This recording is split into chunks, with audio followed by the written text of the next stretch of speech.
हे अम्बे दुर्गा, जो हमारी वीडियो देख रहे हैं उनके घर में सदैव अपना स्थान बनाए रखना, उनकी खाली छोली खुशियों से भर देना। जय माता दी जरूर लिखें दोस्तों। शारदीय नवरात्रों में अगर व्रत में खाली यह एक चीज तो समझो भैया, आपका व्रत टूटने से कोई नहीं रोक सकता। माँ दुर्गा, माँ वैष्णो क्रोधित हो जाती हैं। नवरात्रि के व्रत में भूलकर भी इस फल का जूस तो कभी मत पीना। और 3 ऐसी सब्जियां हैं जो व्रत में तो कभी नहीं खाई जाती। आइए जाने क्या खाएं क्या ना खाएं। 2025 में कब है नवरात्रि? आइए मां का जयकारा लगाते हुए शुरू करते हैं। दोस्तों, नवरात्रि का विशेष पर्व नवराते हैं, यानी नवरात्रि। आपको बता दें, नवरात्रि के पूरे 9 दिन सपनों की दुनिया की तरह होते हैं, गंगासागर से भी पवित्र होते हैं।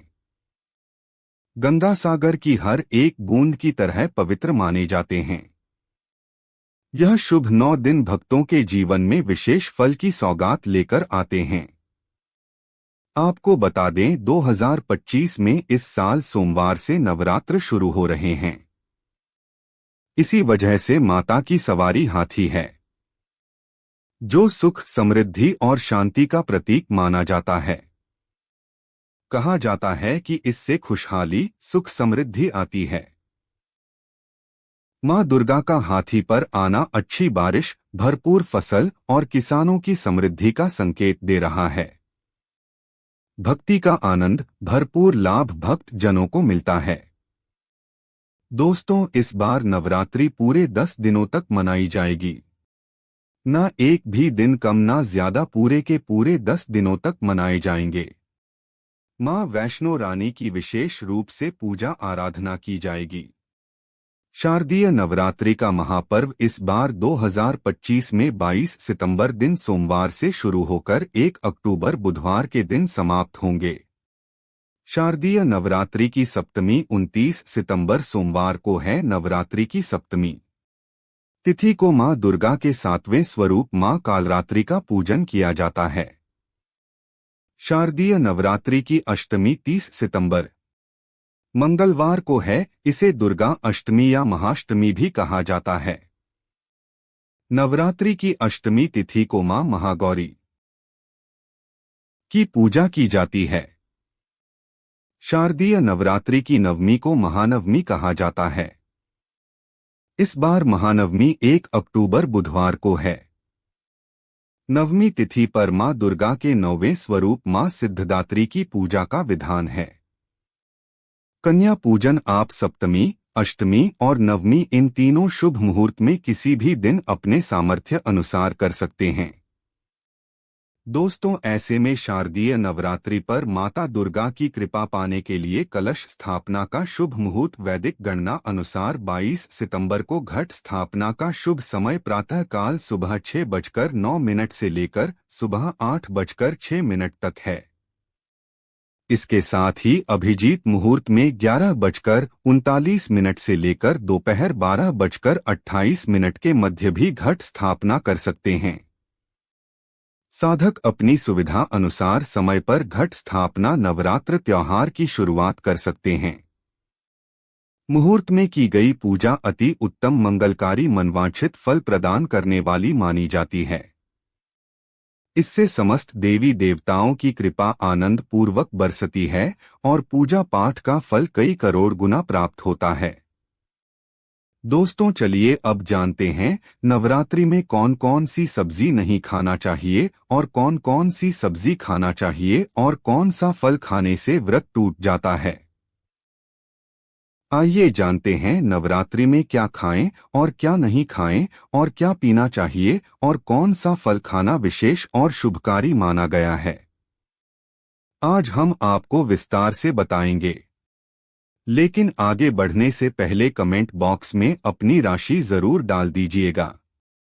यदि हमारे पास आपकी राशि के अनुसार कोई उपाय होगा तो वह आकर हम आपके कमेंट के रिप्लाई में बता देंगे, ताकि आपको राशि के अनुसार फल प्राप्त हो। राशि के अनुसार किया गया कार्य बहुत ही शुभ माना जाता है। मैया वैष्णो रानी बहुत प्रसन्न होती है। कमेंट में लिखें माता रानी आपका स्वागत है। हमारे घर में जय माता रानी एक लाइक जरूर करें। वैष्णो रानी के लिए एक लाइक तो बनता है।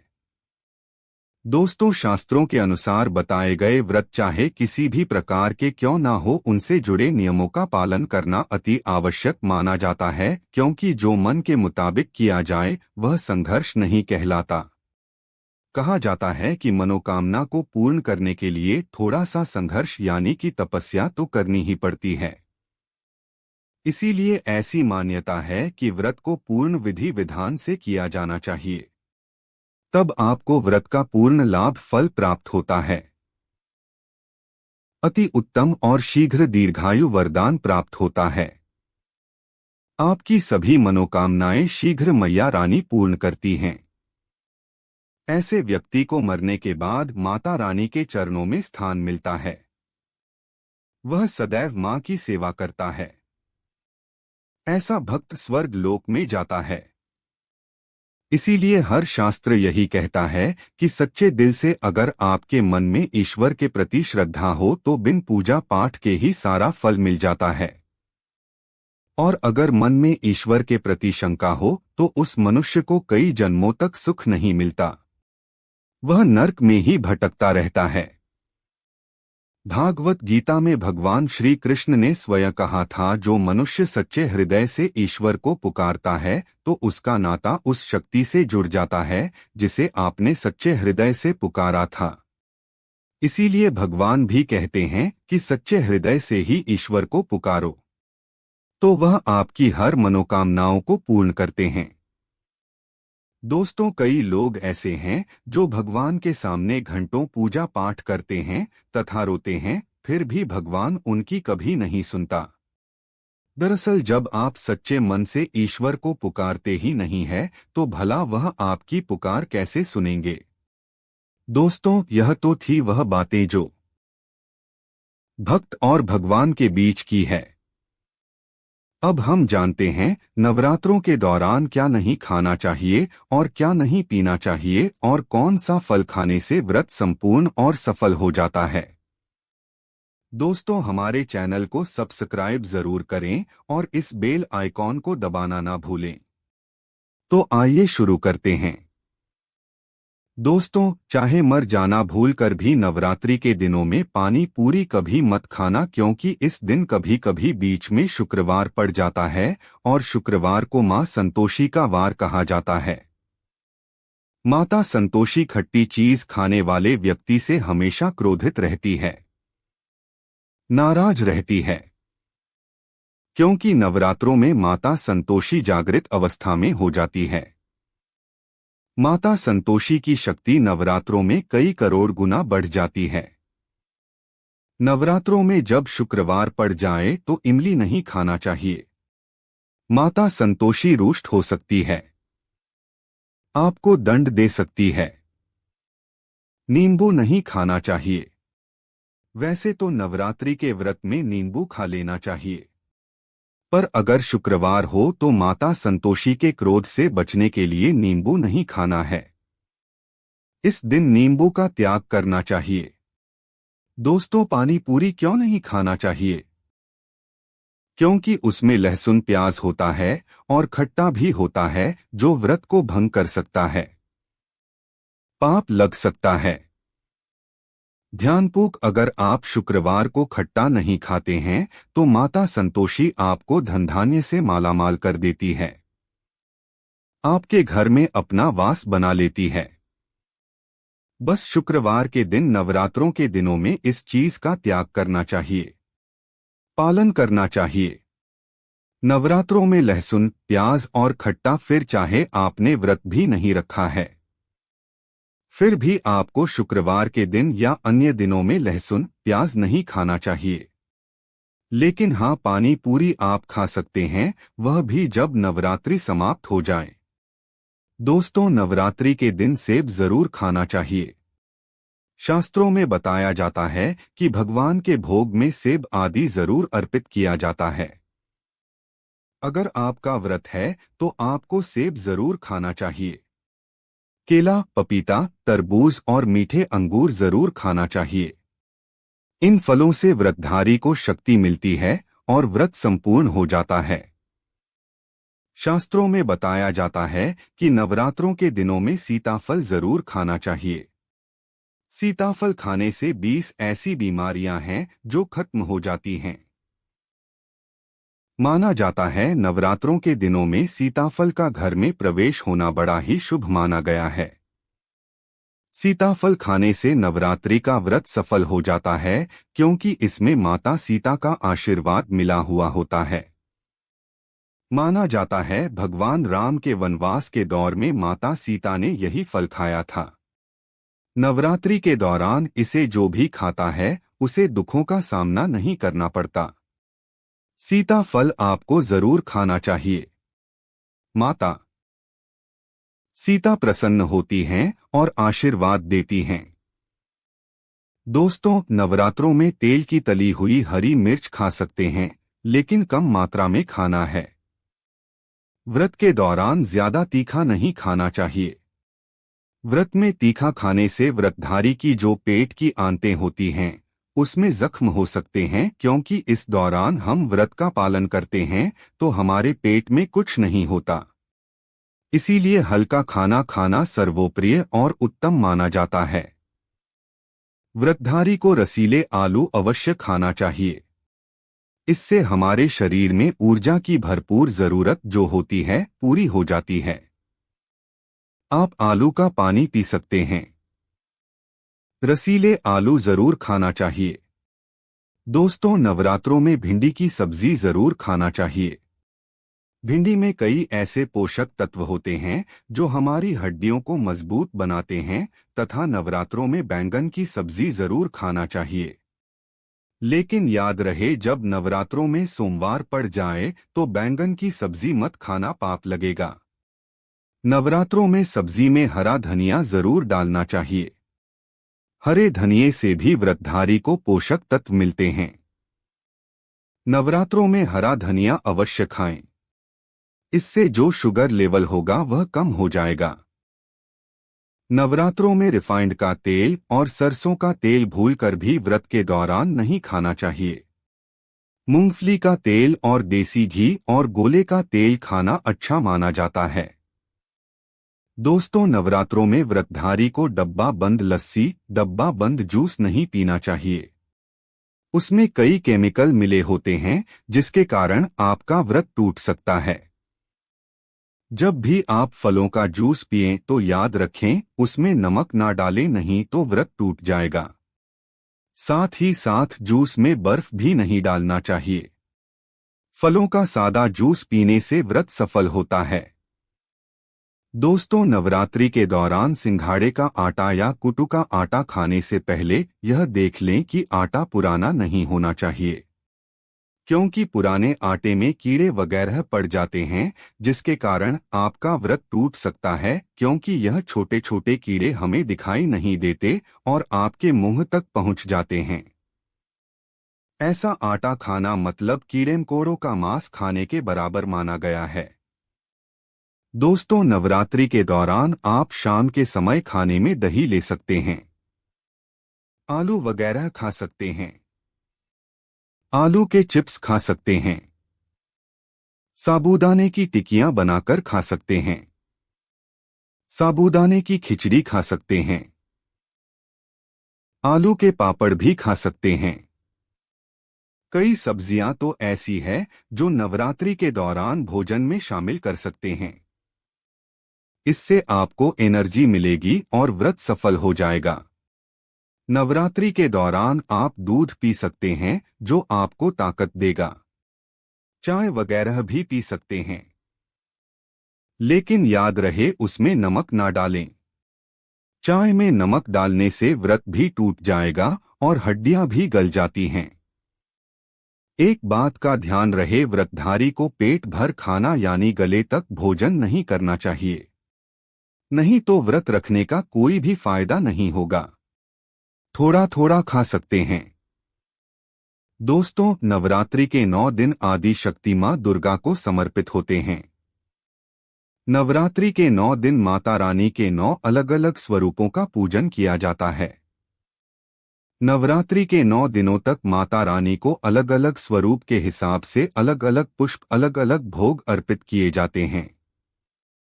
लेकिन क्या आप जानते हैं, कुछ ऐसी वस्तुएं हैं जिन्हें नवरात्रि के दौरान भूलकर भी माता रानी को अर्पित नहीं करना चाहिए। अगर इन वस्तुओं को आप गलती से भी माता रानी को अर्पित कर देते हैं तो आपको व्रत और पूजन का पूर्ण लाभ नहीं होगा। इसीलिए माता रानी की कृपा प्राप्त करने के लिए आपको यह जानना और माता रानी के पूजन में नारियल का इस्तेमाल हम सभी करते हैं। खासकर कलश की स्थापना नारियल रखकर ही की जाती है। माता रानी के पूजन में हम नारियल इस्तेमाल करते समय कुछ गलतियां कर बैठते हैं। दोस्तों, नारियल कई प्रकार के होते हैं। एक हरा, दूसरा सूखा जिसके अंदर पानी होता है। जिस नारियल के अंदर पानी होता है, माता रानी के पूजन में सदैव पानी वाला और जटा वाला नारियल ही इस्तेमाल करें। नारियल पूर्ण होना चाहिए। नारियल चटका हुआ या टूटा हुआ नहीं होना चाहिए, क्योंकि साबुत नारियल ही पूर्ण और पवित्रता का प्रतीक होता है। साबुत नारियल ही सुख समृद्धि का प्रतीक होता है। साबुत नारियल को ही श्रीफल यानी कि मां लक्ष्मी का फल कहा जाता है। नवरात्रि में माता रानी के कलश की स्थापना करते समय जटा वाला यानी पानी वाला नारियल ही कलश पर स्थापित करना चाहिए। साथ ही यह ध्यान रखना चाहिए कि नारियल को सदैव कलश के ऊपर लेटा कर रखना चाहिए। घट स्थापना करते समय कभी भी नारियल को खड़ा करके नहीं रखा जाता। नारियल को सदैव लेटाकर कलश के ऊपर रखा जाता है। साथ ही नारियल को स्थापित करने से पहले आप नारियल को लाल कपड़े में लपेटकर उस पर और फिर लाल चुनरी उड़ाकर आप नारियल को कलश के ऊपर स्थापित करें। शास्त्रों के अनुसार कलश के ऊपर जब सही तरीके से नारियल रखा जाता है और सही प्रकार का नारियल रखा जाता है, तभी ही व्रत और पूजन का पूर्ण फल प्राप्त होता है। यह भी ध्यान रहे कि महिलाएं माता रानी को नारियल अर्पित तो कर सकती हैं, लेकिन कभी भी माता रानी के सामने नारियल को भूलकर भी ना तोड़े, क्योंकि नारियल बीज रूप होता है और स्त्रियां बीज रूप से ही शिशु को जन्म देती हैं। इसीलिए कभी भी महिलाओं को नारियल नहीं तोड़ना चाहिए। दोस्तों, नंबर 3, लौंग। लौंग हम सभी माता रानी के पूजन में इस्तेमाल करते हैं, लेकिन लौंग का इस्तेमाल करते समय एक बहुत बड़ी गलती कर बैठते हैं। हमेशा ध्यान रखना चाहिए कि माता रानी को सदैव फूल वाली लौंग ही अर्पित करना चाहिए। जिस लौंग के ऊपर फूल नहीं होता या फिर जिस लौंग के पीछे लकड़ी की डंडी नहीं होती, उसको आप माता रानी के पूजन में भूलकर भी इस्तेमाल ना करें। फूल वाले लौंगों को ही पूर्ण माना जाता है और माता रानी के पूजन में कोई भी अपूर्ण वस्तु, कोई भी खराब वस्तु या टूटे हुए अक्षत इस्तेमाल नहीं करना चाहिए। इसीलिए सदैव माता रानी के पूजन में फूल वाली लौंग का ही इस्तेमाल करें। दोस्तों, नंबर 4, तुलसी के पत्ते अर्पित नहीं करने चाहिए। मां दुर्गा के पूजन में तुलसी पत्र का इस्तेमाल करना वर्जित माना जाता है। तुलसी पत्र के अलावा आंवला भी माता रानी को अर्पित नहीं करना चाहिए और दुर्गा भी माता रानी को अर्पित नहीं करना चाहिए। दुर्वा भगवान श्री गणेश को अति प्रिय है। नवरात्रि में आप भगवान गणेश को दुर्गा अर्पित कर सकते हैं। भगवान विष्णु जी को तुलसी के पत्ते अवश्य अर्पित कर सकते हैं, लेकिन माता रानी को भूलकर भी तुलसी के पत्ते या दुर्वा अर्पित ना करें। माता रानी को सफेद फूल भी अर्पित ना करें। माता रानी को सदैव लाल रंग के फूल अर्पित करने चाहिए। लाल रंग के फूल माता रानी को अति प्रिय है। खासकर माता को गुड़हल और कमल के फूल अति प्रिय है। शास्त्रों में बताया जाता है कि घर में माता रानी की 2 या 3 मूर्तियां या फोटो नहीं होने चाहिए। इस बात का भी आप विशेष ध्यान रखें कि माता रानी के पूजन में कोई भी खंडित चीज इस्तेमाल ना करें। जैसे कि चटका हुआ या टूटा हुआ दीपक या फिर चटका हुआ कोई बर्तन। साथ ही यह भी ध्यान रहे कि लोहे की और प्लास्टिक के बर्तन आप माता रानी के पूजन में इस्तेमाल ना करें, क्योंकि प्लास्टिक के चाइनीज बर्तन हड्डियों के पाउडर से मिलकर बनते हैं। ऐसा ना करें, ऐसे बर्तनों को माता रानी के पूजन से सदैव दूर रखें। माता रानी को जो पुष्प अर्पित कर रहे हैं उन्हें सूंघे नहीं, सूंघ फूल या गिरे हुए फूल या फिर मुरझाए हुए फूल माता को अर्पित ना करें। दोस्तों, कमेंट बॉक्स में लिखें जय माता दी। जानकारी पसंद आए तो एक लाइक तो बनता है। आपका एक लाइक हमारे लिए बहुत ही कीमती है। मैया रानी के लिए एक लाइक तो बनता ही है।